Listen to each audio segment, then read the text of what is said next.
యేసుప్రభు వారు చెప్పిన మరొక ఉపమానం. ఆయన మరొక ఉపమానం వారితో చెప్పాను. పరలోక రాజ్యము ఒక స్త్రీ తీసుకొని తిండి అంతలు పులిసి పొంగు వరపు 3 కొంచెముల తిండిలో దాచి పెట్టిన పొల్లని తిండిని పోలి ఉన్నది. మత్తయి సువార్త 13వ అధ్యాయము 33వ వచనం. ఇదే ఉపమానం లూకా సువార్త 13వ అధ్యాయము 21లో కూడా ఉంటుంది. లూకా సువార్తలో యేసుప్రభు వారు సామాన్య ప్రజలకి, జ్ఞానం లేని వారికి, చదువు లేని వారికి, ఏ విషయం మీద పెద్ద అవగాహన లేని వారికి ఎలా చెప్తే అర్థమవుతుందా, ఏ రీతిగా చెప్తే వారికి గుర్తుంటుంది, వారికి మళ్ళీ ఆ విషయం గుర్తుండాలి, వారి హృదయంలో దాచుకోవాలి, వారి మైండ్లో ఉండిపోవాలి అని ఆలోచించి జ్ఞానంగా బోధించేవారు. ఆ దినాల్లో మనుషులు ఎక్కువగా వ్యవసాయం చేసేవారు. ఆ వ్యవసాయం చేసేవారు కాబట్టి ఆయన చెప్పిన ఉపమానాల్లో ఎక్కువ పొలం గురించి ఉపమానాలు ఉంటాయి. పొలము, భూమి, నేల, చెట్టు, గోధుమ, ఏంటంటే ఎక్కువ వ్యవసాయం చేసేవారు ఆ రోజుల్లో. అందుకే వారు బాగా అర్థమవుతుంది, గుర్తుంటుందని చెప్పి ఆ విషయాలే బోధించేవారు. ఈరోజు మనం వెళ్తున్న సంభావితైనా, మనం వెంబడిస్తున్న నాయకుడినైనా, మనం ఎప్పుడైతే తింటున్నామో దేవుని వాక్యం ఆ శాశ్వతదైనా అసలు వాక్యం చెప్తున్నప్పుడు మనకు అర్థం అవ్వాలి, మనకు గుర్తుండాలి, మనం దాని చేత పొరవబడాలని ప్రయాసతో చెప్తున్నారా, లేకపోతే వాళ్ళు జ్ఞానం బోధిస్తున్నారా, వాళ్ళకి ఏదో తెలిసింది, లేకపోతే ఏదో వద్దు చెప్పేద్దాం, కాలక్షేపం చేద్దాం, పెద్దతలు, ఏవో హబులు, ఇలా సమయాన్ని ఎలా అవబోదామని చూస్తున్నారా, లేకపోతే ప్రజల కోసం ఆలోచించి ప్రయాసపడుతున్నారా? ఇది పర్వత దినాల్లో మనం చూసుకోవాలి. ఏంటంటే లేపనం చెప్తుంటారా, బొద్ద చందం పప్పుకొని పోలేదు మీ మధ్యకు వస్తాయని లేపనం చెప్తుంది. అసలు మనం ఎలాంటి బోధతుందో, ఎలాంటి శాత జరుగుతుందో, అసలు ఆ శాతలు ఎంత ప్రయాసపడుతున్నారు. బొద్దు తాపది ఆ బొద్దులు మంచి మేత తగ్గుతూ, మంచి నీరు తగ్గుతూ ప్రయాసతో నడిపిస్తారు. ఈరోజు నిజంగా తాపదితో ప్రయాస ఉందా? నేనైతే ఎవరికి తీర్పు తెచ్చిందాన్ని. మీరు ఎలాంటి తాపద దగ్గర ఉన్నారో, ఎలాంటి బోధ వింటున్నారో ఒకసారి ఆలోచించుకోండి. పర్వాలేదులే, మా అమ్మ వెళ్తుంది, మా నాన్న వెళ్తున్నారు, మా తాత వెళ్ళేవారు అనుకుని అదే మోసలో పొత్తుపోతే ఒక రోజు చాలా ప్రమాదంలో పడే అవకాశం ఉంది. ఆ రోజులు చాలా దగ్గరలో ఉన్నాయి. చూసుకోండి, జాగ్రత్త. ఇదొక హెచ్చరిక. వింటున్న నీతోనే దేవుడు మాట్లాడుతున్నారు. ఏ బోధ తింటుందో, ఎలాంటి బోధ తింటుందో మంచిది. ఈ ఉపమానంలో చూసుకుంటే అందరికీ అర్థమయ్యే రీతిలో, అందరికీ గుర్తుండే రీతిలో చెప్తున్నారు. ఇక్కడ ఆడవారు స్త్రీ గురించి కూడా ఆయన స్త్రీ చేసే పని ఏంటి? నైతం పిండిని పొలబెట్టి, అంటే పిండి రెడీ చేసి అందులో పొలబెట్టి ఉదయాన్నే వేసి తన ఇంటి వారికి గుర్తు చేస్తుంది. ఆ రోజుల్లో ప్రతి స్త్రీ, ఆ రోజుల ఆచారం ప్రకారం ప్రతి స్త్రీ పిండి నానబెట్టుకొని ఉదయం వేసి తన ఇంటి వారికి ప్రతి ఒక్కరికి ఆ పిండితో పిండి పొలబెడితే రొట్టె నెత్తగా వస్తుందట. ఇప్పుడు మూడు కొంచెముల పిండి అని అన్నారు. 3 కొంచెం పిండి అంటే దాదాపు 20 నుంచి 25 కేజీలు అంత పిండి. అంటే ఒక 80 నుంచి 100 మంది వరకు సరిపోయే ఆ పిండిని ఆవిడ సిద్ధపరుస్తుంది. వేస్తే వారు ఒక స్త్రీ పిండి గురించి తన ప్రయాస ఎలా పెడతారో ఆ విషయాన్ని ఆడవారి గుర్తుండేలాగా పర్వత రాజ్యం నీరు కూడా వ్యాప్తి చెందించవచ్చు, నీరు కూడా అది దాడచ్చు, నీరు నుంచి ఇతరులకు చూపించవచ్చు అని ఆడవారి స్త్రీలు కూడా చెయ్యొచ్చు అని వాళ్ళకి అర్థమయ్యేలాగా ఆయన చెప్తున్నారు. ఇతర గమనించండి, ఆలోచించండి ఒకసారి. ఆయన అసలు బాధితే నిజమే కదా నేను చేస్తాను. దీనికి ముందు ఆవేదన ఉపమానం చెప్పారు. ఆవేదన ఉపమానం అది అందరితో బయట పనబడే పల్లవరాజు. ఈ పులిసిన తిండి ఉపమానం ఇది బయట పనిపించదు. మనలో తనలో ఆ లోపల జరిగే తెలుస్తుంది. ఆ లోపల జరుగుతుంది, అది కనిపించదు.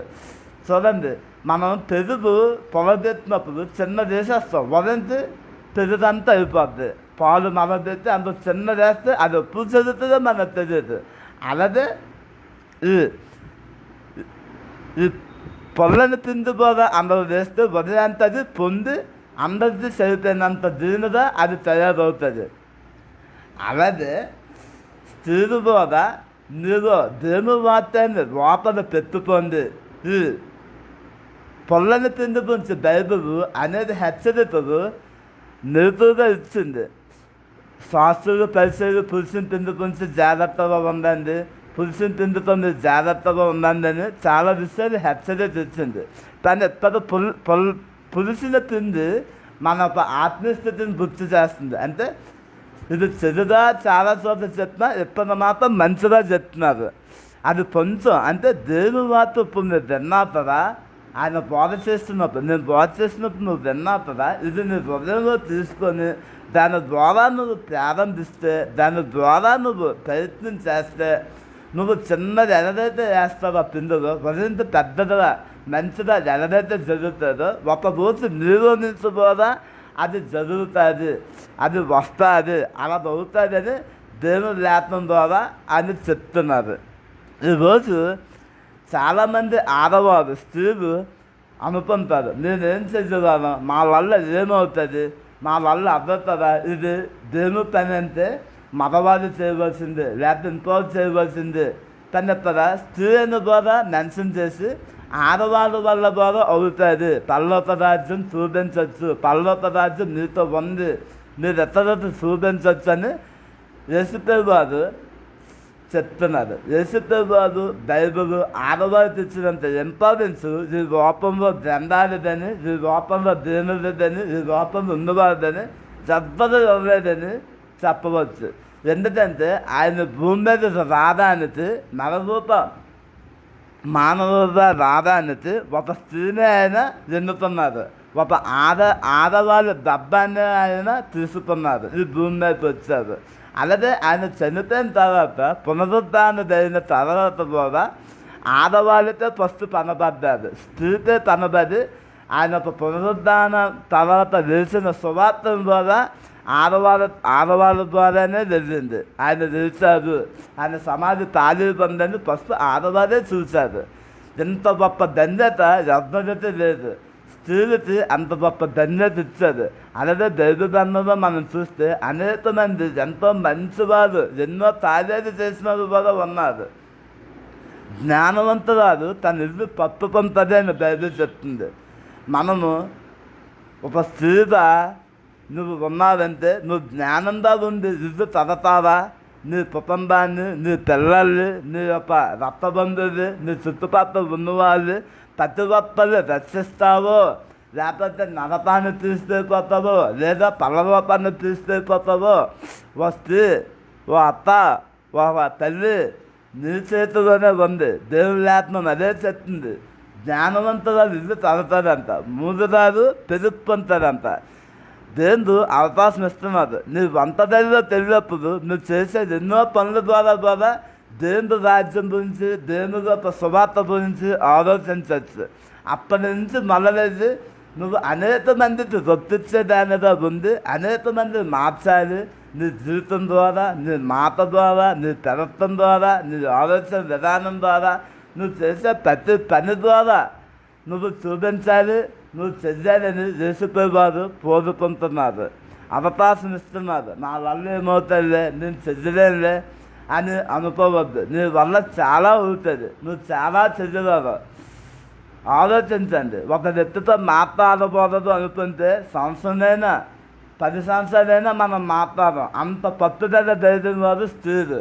అలాంటిది మరి దేవుని పని చెయ్యాలి, ఆయన రాజ్యాన్ని వ్యాప్తి చెందించాలి, ఆయన పర్వత రాజ్యాన్ని ఎక్కడ చూపించాలి అనే పాంస నీలో మొదలవుతే నువ్వు ఖచ్చితంగా ఆయన పని చెయ్యరావా.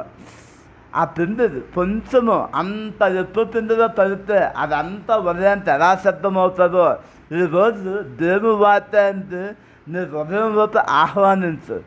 నీ హృదయంలోకి, నీ మైండ్లోకి వాక్యాన్ని ఎంత ఎక్కువగా తీసుకుంటే అంత ఎక్కువగా నీలో మార్పు వస్తుంది, అంత ఎక్కువగా నువ్వు మారుతావు. నీ కుటుంబం మారుతుంది, నీ రక్త సంబంధితం మార్చుకుంటావు, నీ చుట్టుపక్కల ఉన్న వాళ్ళందరినీ మార్చుకుంటావు. వస్తే నువ్వు మార్చుకుంటావో లేదా నీ చుట్టూ వాళ్ళు నాశనం చేసుకుంటావో అది నీ చేతిలోనే ఉంది. దేనికైతే నీకు మరో అవకాశం ఇస్తున్నాడు, మార్పు చెందు. నీ వంట వెళ్ళినప్పుడు, నువ్వు చేసే పనులు చేసినప్పుడు ప్రతి దాంతో ఆలోచించు. నిజమే కదా, ఇది దేవుని పని, నేను చెయ్యాలి, ఇతరులతో మాదిరితనంగా నేను ఉండాలి అని నువ్వు దేవుని సహాయం అడిగితే ఖచ్చితంగా దేవుని నీకు సహాయం చేస్తాడు. ప్రార్థన చేద్దాం. ప్రభువా, నిజమే నాన్న, పురుషుని పిండి చిన్నదైనా ముద్దంతటిని పునరు చేస్తుంది. నీ వాక్యం చిన్నదైనా మా జీవితాల్లో మారుస్తుంది. మాకు సహాయం చేయండి, అట్టి హృదయం మాకు దయచేయండి. నీ వాక్యం మా హృదయంలో తీసుకొని దాని ప్రకారంగా నేను జీవించడానికి సహాయం దయచేయండి. యేసు నామములో వెలుస్తున్నాను తండ్రి, ఆమేన్.